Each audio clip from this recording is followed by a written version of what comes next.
Hello, everybody. We are starting on a new section, Linguistic Anthropology, Chapter 9. Um, you guys just got over the, what's it called?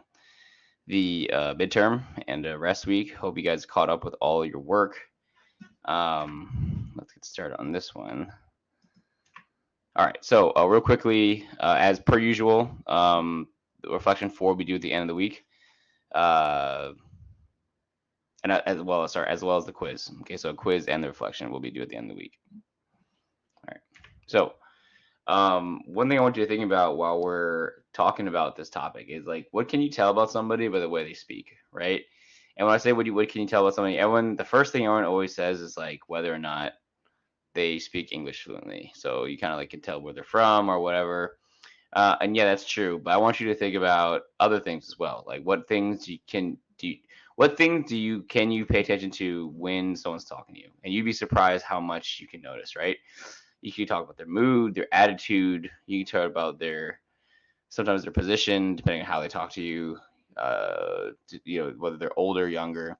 There's a lot of things that you can tell by the way someone speaks. Okay, so what is language? Language is a scientific study of linguistics is a scientific study of language, and language is a system of arbitrary vocal sounds that enables humans to communicate with each other in ways not seen by other animals. Okay, it is used to encode and communicate on humans' experience of the world and one another, and is a key component of human symbolic creativity.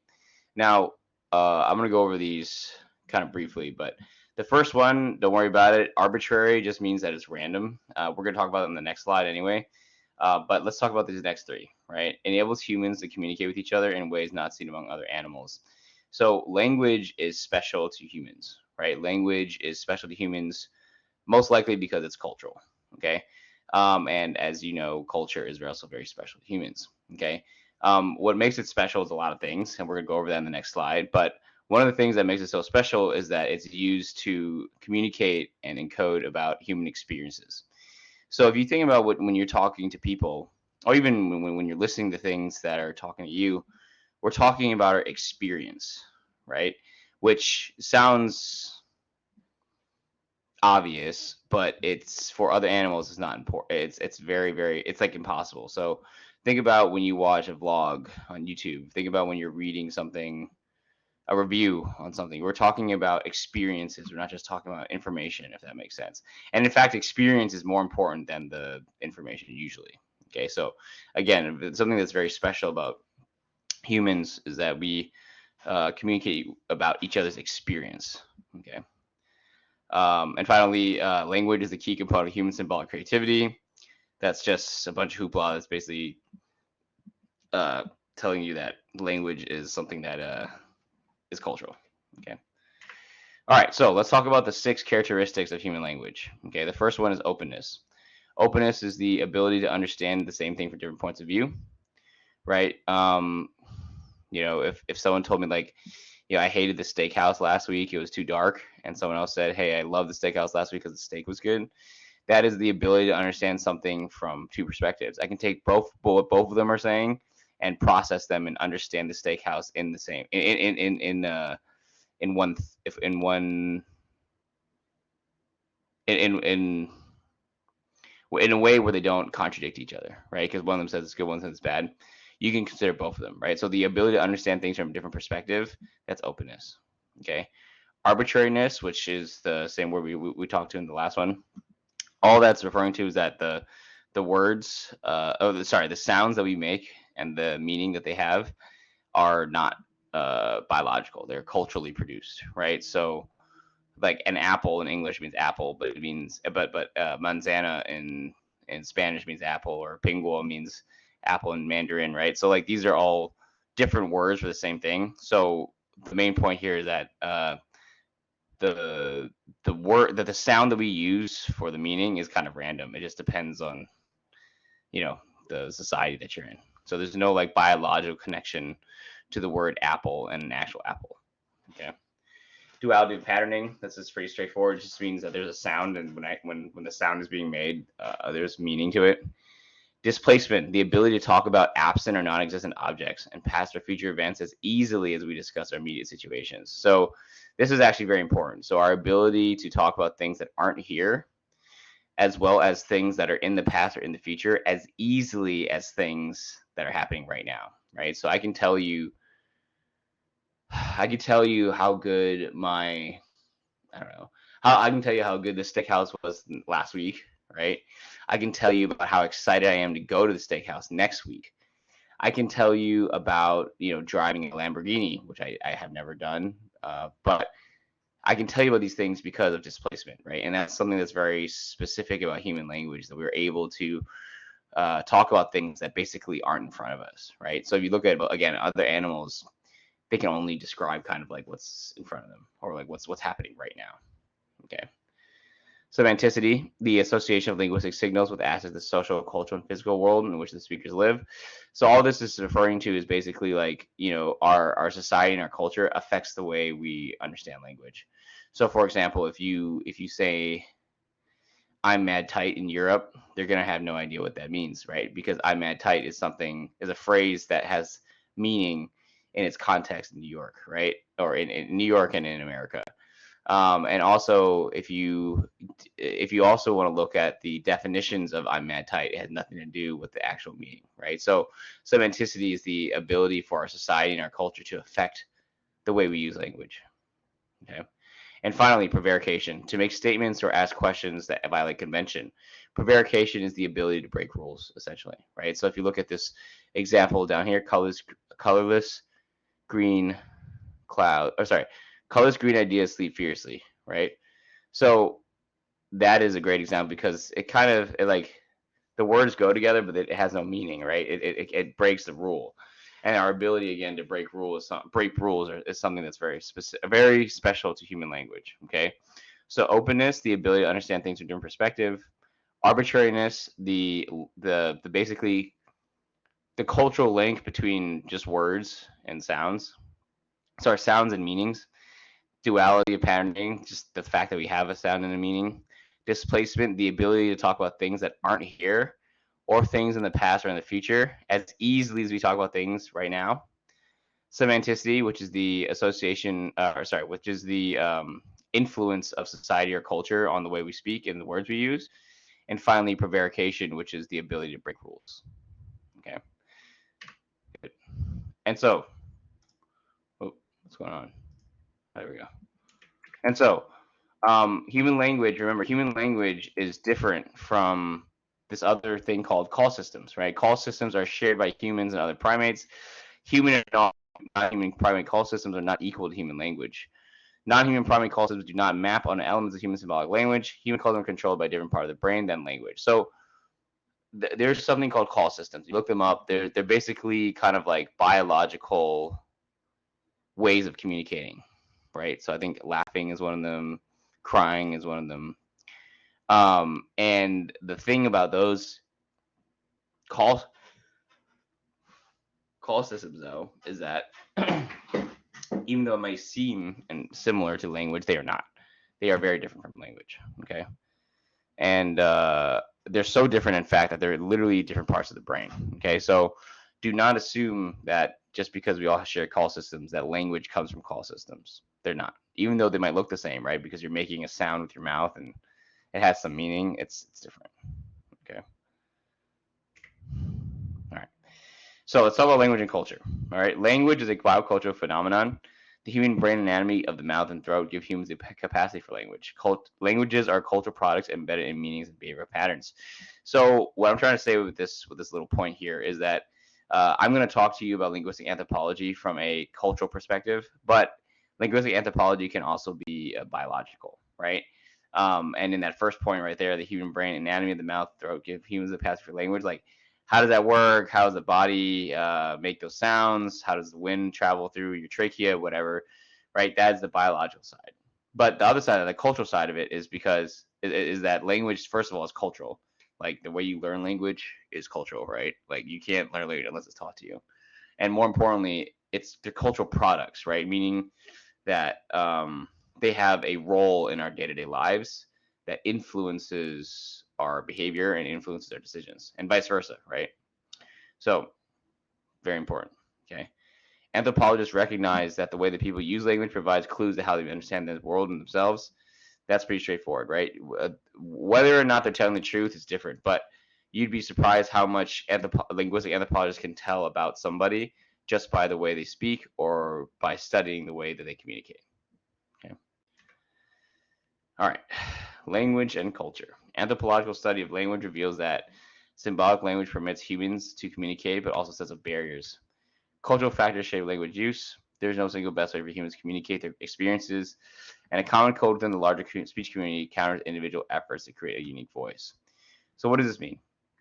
So the first point here is basically, you know, ironically, and just like culture, just like everything else, talk about adaptive, maladaptive, whatever, right? Ironically, language was created and is used to communicate better, right? But ironically, it often does not help communication, it often hurts communication. Okay. So that's something to pay attention to. The second thing, cultural factors shape language use. We already know that, right? The way that your society is going to influence the way you speak. This is very straightforward. There is no single best way for humans to communicate their experiences. What I'm trying to say here is that if you're a modern human being, you have a developed language. There's no such thing as a lesser or greater language, just different languages, different ways of expressing yourself. And finally, a common code within the larger speech community kind of individual efforts to create a unique voice.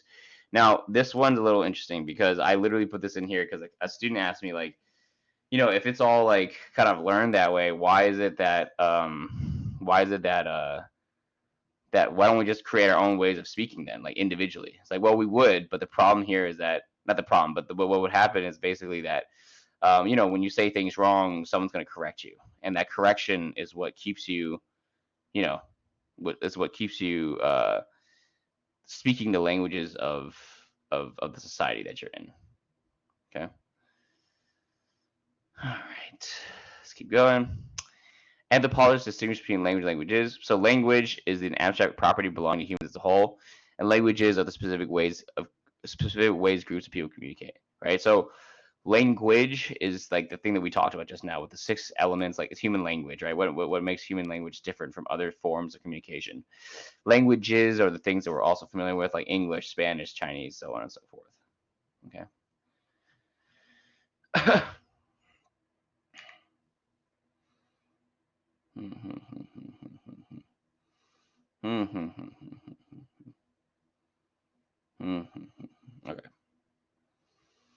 All right. So, all modern human groups have fully developed languages. Languages are not simply an elaboration of the call system used by our ancestors. Languages use symbols that arbitrarily stand for something else. And learning a new language is challenging, right? It's not just learning new labels, but also learning the cultural context. So, again, I just want to reiterate, modern human groups, no matter what they are, have fully developed languages. Okay. And again, languages and the call systems are completely separate. Okay. And we already went over arbitrary, right? Like, so again, the words, the sounds that we use for certain words are just random. It's not has nothing. There's no consistency or anything. It's just what we decide. Now, this last point is very important, though, right? Like, learning new language is challenging because you don't just learn new words; you learn about how to use them, and those are actually the 2 elements for what creates fluency in a language, right?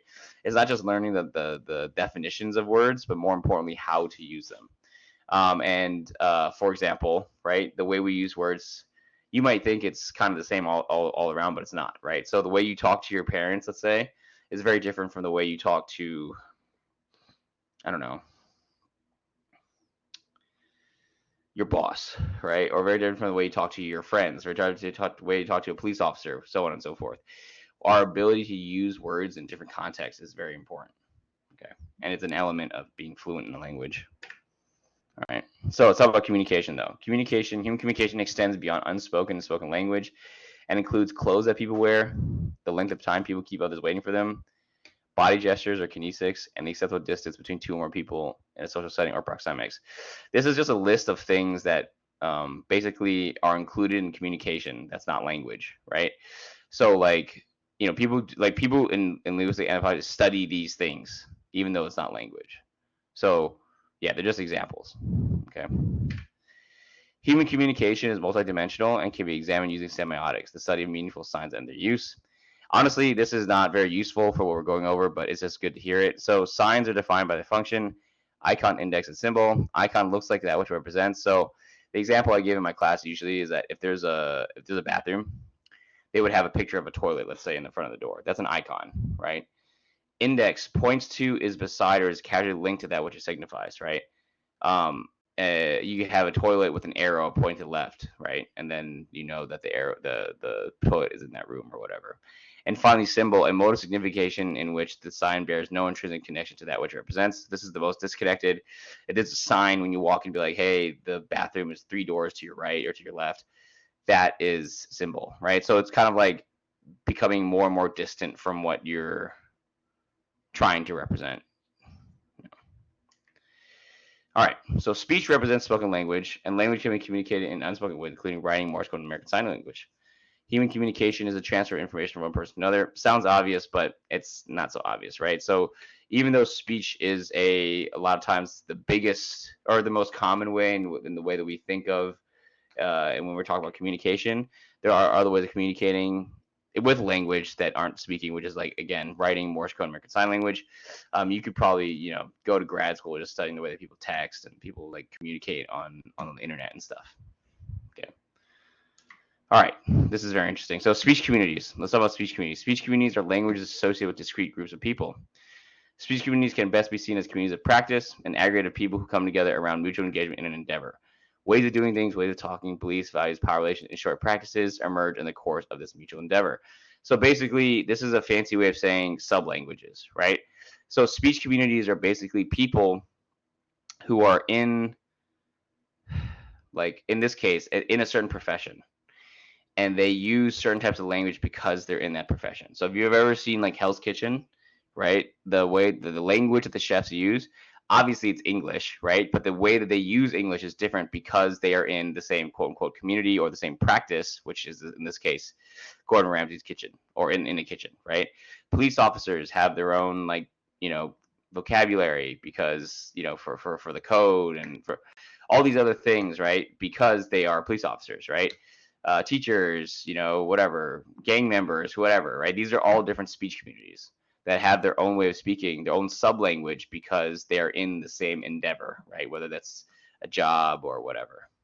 Okay. Now, what makes a sub-language different from quote unquote the mainstream language is just two things: context and frequency of occurrence. So if you've ever seen like in those kitchen or in those what's it called, those restaurant like reality shows or whatever, they say like behind or corner or whatever. That's an example of context, right? What do they mean when they say behind? They mean I'm walking behind you with a hot pan, be careful, right? And also the frequency of occurrence, how often they say it, right? So if you were a police officer and you said like 10-4, right, you would say that a lot because I think that means like over or whatever on the radio, right? So those two are what make context when you're saying something, and frequency of occurrence, like how often you're saying it, is what makes it different from like mainstream language. Okay. All right. Oh, why is this at the end? Okay. Well, anyways, human language. You don't really have to know this, but patterning human language involves morphemes, which is units of meaning, syntax, sentence structure, semantics, meaning, pragmatic use of language. Human language exhibit patterns at multiple levels, while non-human call systems do not. So basically, we'll actually talk about it in the next one, but it's heteroglossia, the ability for us to talk in different ways depending on our context, depending on our situation. All right, so full circle. What can you tell us about the way they speak? You can tell a lot by the way they speak, right? So I know, again, initially you think like, oh, maybe if they're from like here or not, but there's a lot of other things you think about. Like, are they happy? Are they sad? Are they young? Are they old?